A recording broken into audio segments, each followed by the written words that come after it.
It's wonderful to meet you. Thank you so much for taking a minute out today. Thank you so much. So, before we get into your good work, I want to begin with this question. I always start with this. 6 years ago, Uh, this pandemic was changing our life, changing how the way we lived and approached so many things. How did you get through that era, and how has it changed the way that you work and live today? oh gosh. Um, that is such a good question. The way I got through the era, I think is just surviving, just like everybody else. We didn't know what was happening, so we just kind of all hope for the best, right? I don't have anything clinical to say about that because I think I was not even myself in the best mindset during that time, and that's just being totally transparent. I was full of anxiety. I have a health condition that I was just terrified to get COVID. And so I think my anxiety high rocket to like the max. And I think that's the secondary thing that really um, kind of like, I guess, really supported my anxiety and maybe a little bit of like just kind of like depression was the isolation piece. I think that was very horrible for, I guess, everyone together as a society. And I was also a new mom. And Wow. so um it was wild. I would say that. But you know, moving forward to where we are at now, um, I learned a lot about myself when, or I would say, what was it, 2001, 2002, when um kind of things everything reopened and I started putting my life into perspective. And prior being a mom, work was my life. Like just I was always happy to give, give, give, give, give, give, give, give, give, and then, blah, what happened? Burnout. Yeah. And then I became a mom, and then, I just didn't have that capacity to give at work the way I used to anymore because now I had a child that depended on me, and I wanted to spend more time with her. And so that really put things into perspective of like the way that I wanted to live, and then how much I was willing to sacrifice for my own health or for my own family, and it made me realize that I had to make some decisions moving forward. So let's get into the work that you do. There's a lot Mhm, of titles and different focuses, but if I put you in front of 13-year-olds at career day right now, and one of the kids mhm. wanted to know what you do for a living, how do you synthesize your day job to make it make sense to them? I just help people with their feelings and the ups and downs of life. We all have good days. We all have bad days. Sometimes the bad days weigh heavier on us than the good days. And unfortunately, sometimes we hyper focus more on the bad days that can sometimes lead us into a downward spiral of sometimes overthinking when we think about anxiety, or sometimes it could lead us into a path of thinking about the way we wish things would be. Um, Sometimes we can't change things in the past, and so sometimes we are stuck in the past. And so, actually, I love it that you said 13-year-olds because I love working with teenagers. I was a high school counselor. Oh gosh, for about what, like 10 years of my life, and I loved working with that population. And working within that population, you learn something is just no one has ever, especially teenagers, kids are never going to come into your office and tell you, I don't feel good. It doesn't show up that way. Yeah. Mm-mm. Mm-hmm. Yeah, that's Yep. interesting. You're totally right because they're going to hide it. There's going to be, and Hmm. it's interesting because they always say whenever there's a drastic situation that happens with teens, they're always like, "Well, no one had any idea." We Hmm. just, yeah. So let me ask you this: when you were Hmm. that age, when you were growing up, what did you want to be? Hmm. What was your dream job? Oh, I wanted to be a gymnast. Okay, okay. Is that what you did growing Yep. up? Of course not. I didn't even go to one gymnastics class. We didn't Oh, have that in our hometown. But I okay. used to watch the Olympics, and I just thought it was so fascinated to see all these girls do these like fantastic things, and I was just like, I want to be them. But uh, yeah, I but yeah, that's what I wanted to do be when I was a little kid. As I got into high school, I got to explore some career options. For a while, I thought it was back in the 2000s. I thought I wanted to work in computers. I took a computer class. I felt it was the most isolating job in the world, and I said, no, I cannot do that. Yeah. So where were you born and raised? I was raised in Douglas, Arizona. So, Okay. Okay. mhm, So what was it about your childhood or growing up that gave you these foundational seeds to want to help others? What was it that you mhm. saw that made you do this? I'm a first gen kid, so like the first one to go to college within my family. I'm Latino, Hispanic, so I came from a low income family. And so I just saw a lot of the barriers within myself and how I had to overcome them and how to figure out ways to ask for help and accept help. Um, I participated like in the ELL programs and migrant programs, all of these like fabulous organizations that support individuals like myself.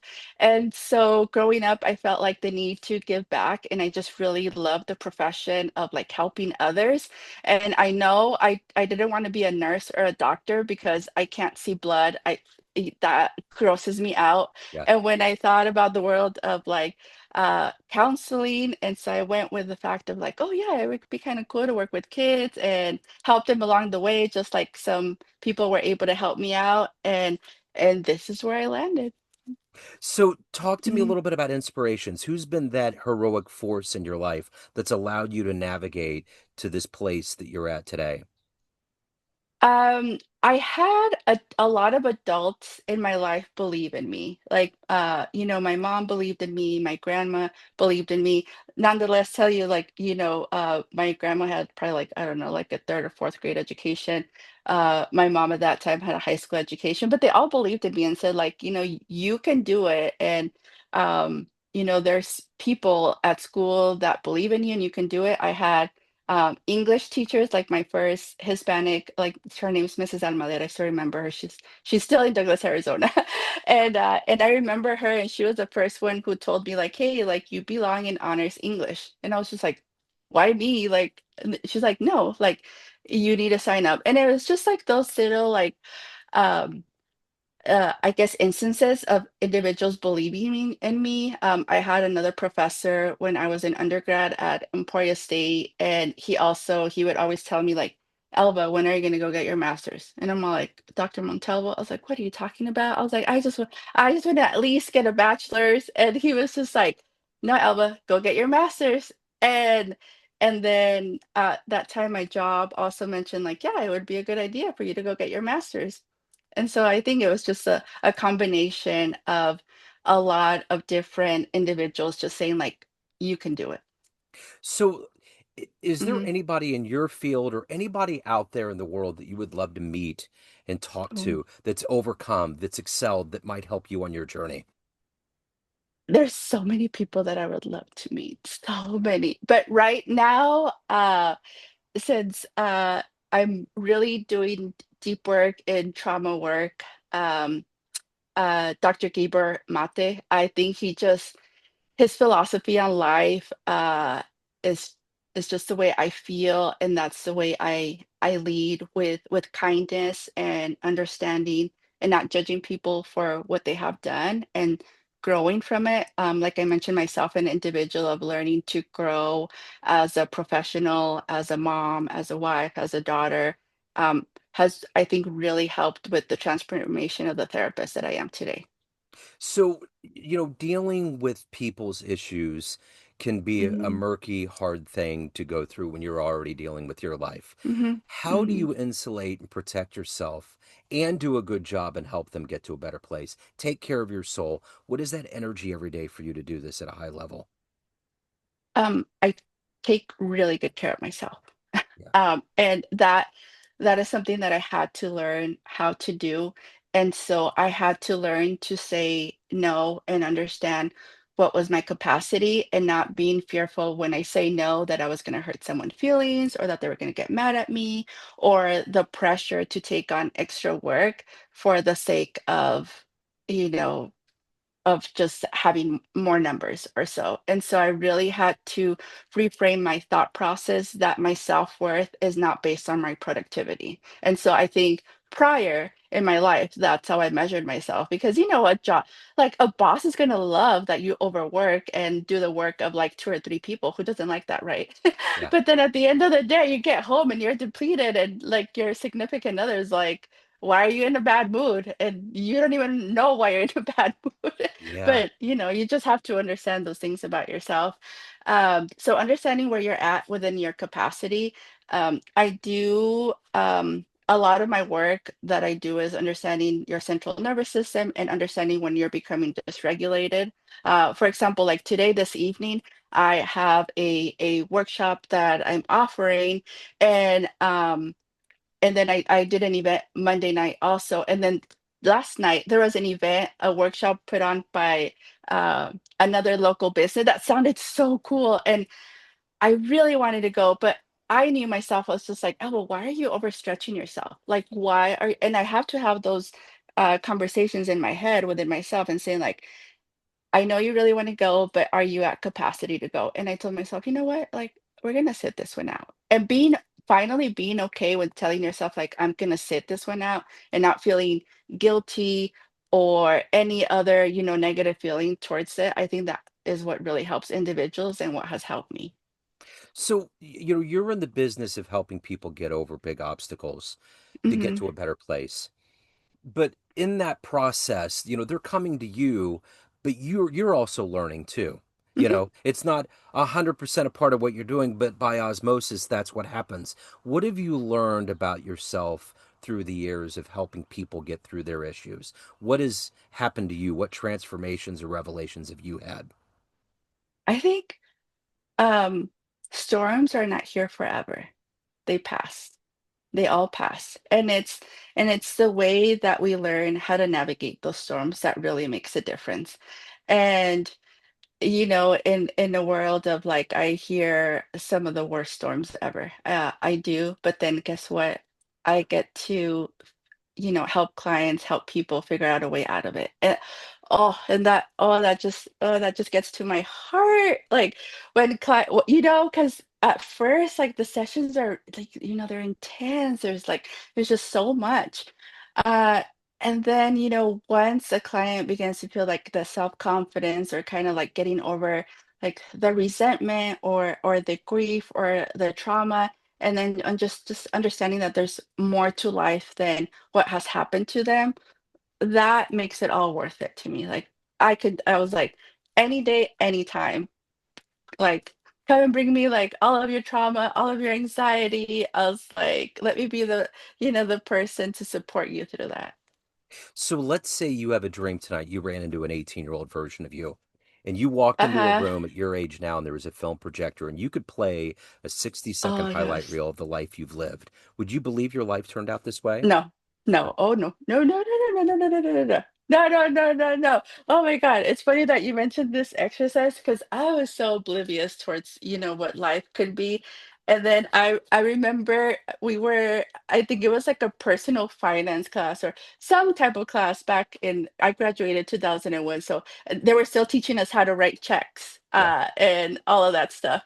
And I found a paper that says like, what do you want to do when you grow up? And I was just like, okay, in 3 years, I said I want to have a good job, and I want to be married and have kids. And then and I look back, I was like, oh no, like there's no way in heck I was ready to have kids or get married at 22 or 23. And so, you know, that's where college comes in. And oh man, I loved my life after 18, just having the freedom of choosing the classes that I wanted to do, meeting new people, exploring like different campuses, and I just consider myself a lifelong learner. I'm always learning more things, more techniques. I just love it. So let me ask you Mm. this. If you were to go into a room of everybody that's known you in a professional sense, because Mhm. there's a level of seriousness that goes into the world that you're in, and you could Mhm. walk in front of all of them and you could tell them one fun story about you, maybe the journey from Arizona to Kansas, or the first concert you ever witnessed, or jumping out of an airplane, or a magical place you traveled to, a fun story that would humanize you a little bit. What story would you tell that room? Um, what story? Oh gosh, that's a good question. A fun story about me. Um, I'm thinking. I mean, I don't is it fun? I mean, it was fun for me. Yeah. Uh, a story that I like to share is like my own story in learning EMDR. When you learn the technique, you have to practice it with another counselor or therapist. I've never met this girl. She's sweet, super sweet girl. But I'm like, "Excuse me?" I was like, "You expect me to tell this, like, therapist that I've just met everything about myself, about my trauma, and, like, be okay, and then still learn about it?" And they're like, "Yes, Elva." And I was just like, okay. And so with EMDR though, it's meant to process like really, really like intense trauma. But for the training purpose, EMDR, you scale it on a scale from 1 to 10. 10 would be the most disturbing event. Due to the training and everybody who needed to get trained to do this work, they asked us to pick a five. And then I'm thinking, gosh, what in my life is a five? Like I was like, I have tens. I have tens that I would like to like get almost like free therapy for today, but they're like, no, Elva, you have to pick a five. So a five I chose, I told you I come from Arizona and I moved to Kansas when I'm in my 20s to come to school. And and so I'm not used to tornado sirens. I don't I that is not my world at Yeah. all. And I remember I'm sitting in sociology 101 and I hear the sirens and no one is standing up. The only image of myself that I have a recollection that I have of tornadoes is the movie Twister. Yeah. And so I think like there's a tornado coming and we Sure. need to run for cover. No one's moving. And I'm just like, okay, like, aren't we supposed to go to shelter? So there's this sweet girl next to me, and I asked her, I was like, hey, I was just like, do you hear those sirens? She's like, yeah, it's Wednesday. She said they're the Wednesday sirens. Yeah. And I was like, okay. All right. And so, just learning those things that are common to some people versus not. Um, but how I started eventually getting terrified of storms was, you probably remember, I can't remember the year, but it was the year of the Joplin Oh yeah. tornado. And so 13, at 12, that time, 13. Yeah. mhm. Yeah. I was living yeah, and so, those storms, like, they stay with us, Oh and, yeah. that's kinda like collective trauma that we all went through in that time, and so, that evening, those storms went through, Emporia, and my husband and I, we lived in one, just like a ranch house, we didn't have a basement, and so we had to ride out the storm in in the bathroom. And then that was the first time that I noticed like how my nervous system was responding because I couldn't verbalize that I was scared, but I'm telling you, Joe, like my body was Oh shaking yeah. and I couldn't control it. I was shaking and I remember my husband telling me like, "What's wrong with you?" And I was just like, "I don't know." But I was scared and I had Sure. fear. And so we were safe. We didn't unfortunately a lot of people were not safe that night. And so that just stayed with me. And so that was something that I wanted to overcome with EMDR because I was the person that was like obsessed like Yeah. looking at the weather. I didn't want to go work if there was going to be a storm. And so it's kind of like impacting my life. And I told them, like, do you think I could get help with this? And they said, like, yes, it should work. And I told them, yeah, right, but I'll do it.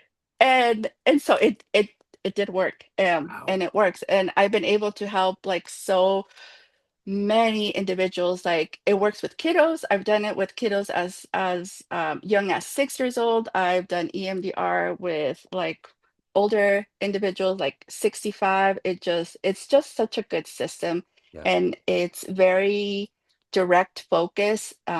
Whereas if I would have gone, I feel myself, if I would have done like psychotherapy within my own experience, like maybe it would have taken me like 6 months to be okay with handling storms. And EMDR is a type of framework that sometimes it's less, less amounts of sessions. It's only like 8 or 9, and you're good, which is Yeah. fascinating because people are very impatient with therapy. You're Yeah. like, one, people don't want to go Uh-huh. to begin with. Uh-huh. And then you're all like, what? They're like, it's going to take me like 3 or 6 months to get better. And people are like, forget it. I'll just continue like bottling everything down, like pushing it in, not talking about it.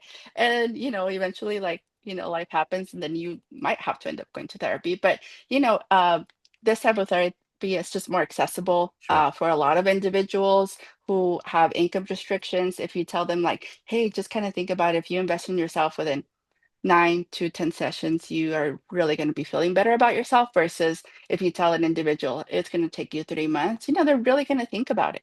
Yeah.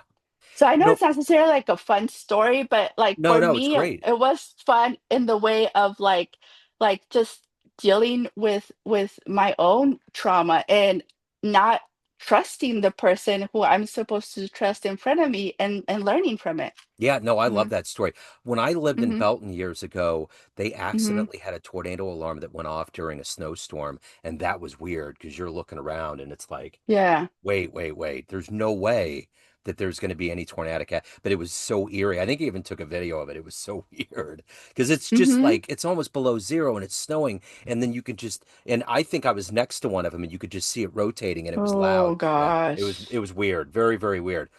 So let me ask you this. At the end of the day, everyone has a perception of you family, friends, clients, colleagues, everyone that knows you, but you run the show. What's your perception of you? Who do you think you are?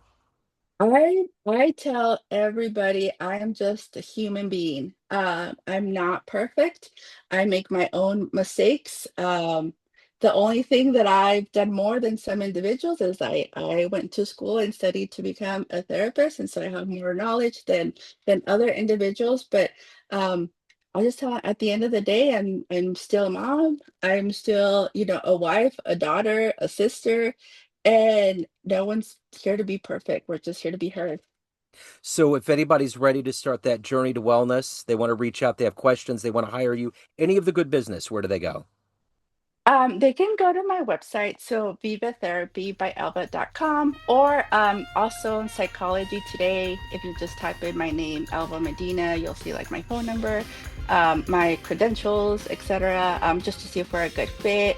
I'm on Instagram, also Elva Medina, ELVAMEDINA. I'm pretty more active on Instagram. There's a Facebook page, but oh, keeping up with social media is just hard. Yeah, it is. It Mhm. certainly is. Yeah, Well, it really is. I will put links in the show notes. Elva, this has been absolutely wonderful. Thank you for your story. Thank Thank you for your you. time. Best of luck with everything. All right. Thank you, Joe. Thank Bye. you.